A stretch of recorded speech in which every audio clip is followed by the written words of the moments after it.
effect, announced that they were going to fire us for no cause. Well, this was a little much. And Steve wrote a letter to the lawyer in Atlanta, whose name is Carolyn Forrest, the Fox corporate lawyer. And I said, you know, this isn't about being fired for no cause. You're firing us because we refused to put on the air something that we knew and demonstrated to be false and misleading. That's what this is about. And because we put up a fight, because we stood up to this big corporation, and we stood up to your editors, and we stood up to your lawyers, and we said to you, look, there ought to be a principle higher than just making money. And she wrote a letter back and said, you are right. That's exactly what it was. You stood up to us on this story, and that's why we're letting you go. Big mistake. Big mistake. That says retaliation. You can't retaliate against employees if they're standing up for something that they believe is illegal, that they don't want to participate in. So that gave us the whistleblower status that we needed in the state of Florida to file a whistleblower claim against our employer. And as far as 2 or 3 years later, we got to trial.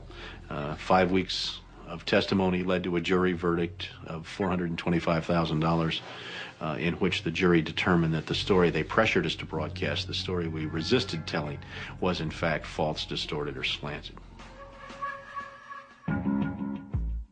Fox News appealed the verdict. 5 major news media corporations filed briefs with the court in support of Fox's appeal.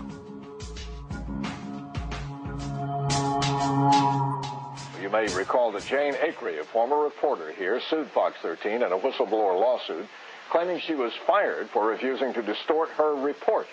The appeals court today threw that case out, saying Ms. Acree had no whistleblower claim against the station based on news distortion.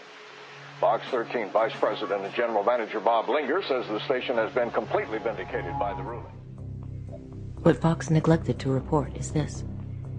Jane sued Fox under Florida's whistleblower statute, which protects those who try to prevent others from breaking the law.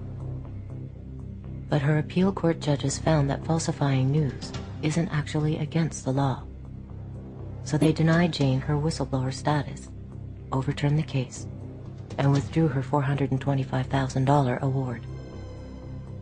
Canada and Europe have upheld the ban on RBGH, yet it remains hidden in much of the milk supply of the United States.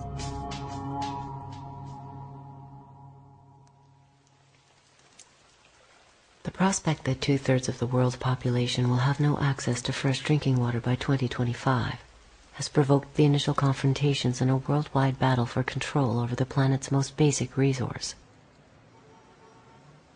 When Bolivia sought to refinance the public water service of its 3rd largest city, the World Bank required that it be privatized, which is how the Bechtel Corporation of San Francisco gained control over all of Cochabamba's water, even that which fell from the sky. Esta ley y este contrato prohibían a la gente acumular el agua de la lluvia. Por lo tanto, el agua de la lluvia también se privatizaba. La factura de agua le daba un valor legal a la empresa para que pueda apropiarse de su propiedad, de su vivienda, rematando la misma.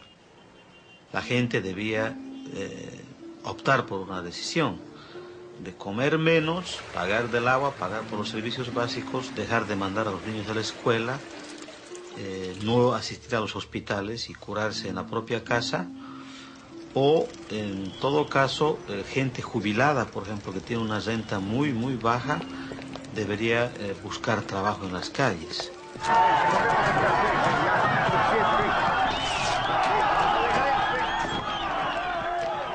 Con la consigna de el agua es nuestra, carajo, la gente sale a las calles, sale a los caminos y protesta, ¿no?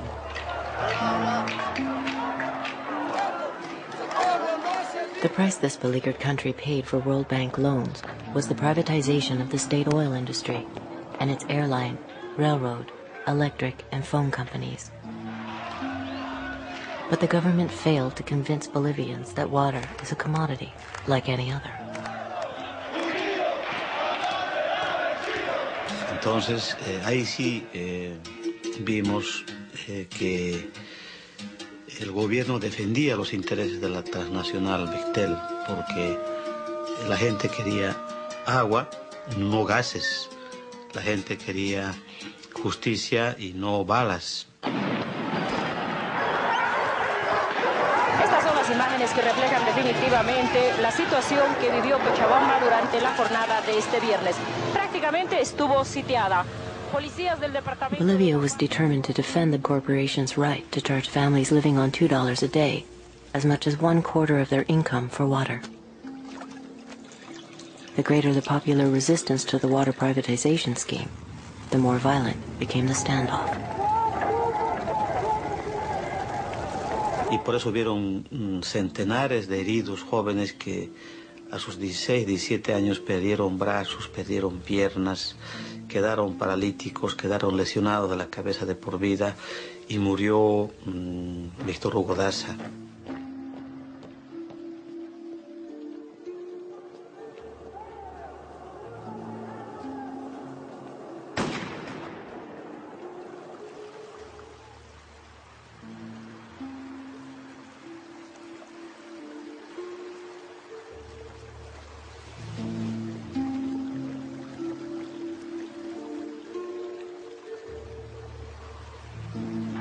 Transnational corporations have a long and dark history of condoning tyrannical governments.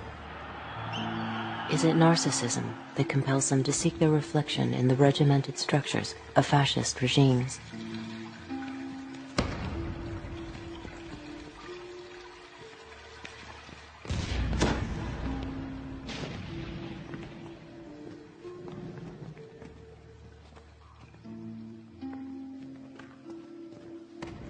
There was an interesting connection between the rise of fascism in Europe and the consciousness of politically radical people about corporate power, because there was a recognition that fascism rose in Europe with the help of enormous corporations. Mussolini was greatly admired all across the spectrum. Business loved him. Investment shot up. And suddenly when Hitler came in Germany, the same thing happened there. Investment shot up in Germany. He had the workforce under control. He was getting rid of dangerous left-wing elements. Investment opportunities were improving. There was no problems. These are wonderful countries. I think one of the greatest untold stories of the 20th century is the collusion between corporations, especially in America, and Nazi Germany. First, in terms of how the corporations from America helped to essentially rebuild Germany and support the early Nazi regime, and then, when the war broke out, figured out a way to keep everything going. So General Motors was able to keep Opel going, Ford was able to keep their thing going, and companies like Coca-Cola, they couldn't keep the Coca-Cola going, so what they did was they invented Fanta Orange for the Germans. And that's how Coke was able to keep their profits coming in to Coca-Cola. So when you drink Fanta Orange, that's the Nazi drink. That was created so that Coke could continue making money while millions of people died. When Hitler came to power in 1933, his goal was to dismantle and destroy the Jewish community. This was an enterprise so fast that it required the resources of a computer. But in 1933, there was no computer. What there was the IBM punch card system, which controlled and stored information based upon the holes that were punched in various rows and columns. Naturally, there was no off-the-shelf software as there is today. Each application was custom designed, and an engineer had to personally configure it. Millions of people of all religions and nationalities and characteristics went through the concentration camp system. That's an extraordinary traffic management program that required an IBM system in every railroad direction and an IBM system in every concentration camp.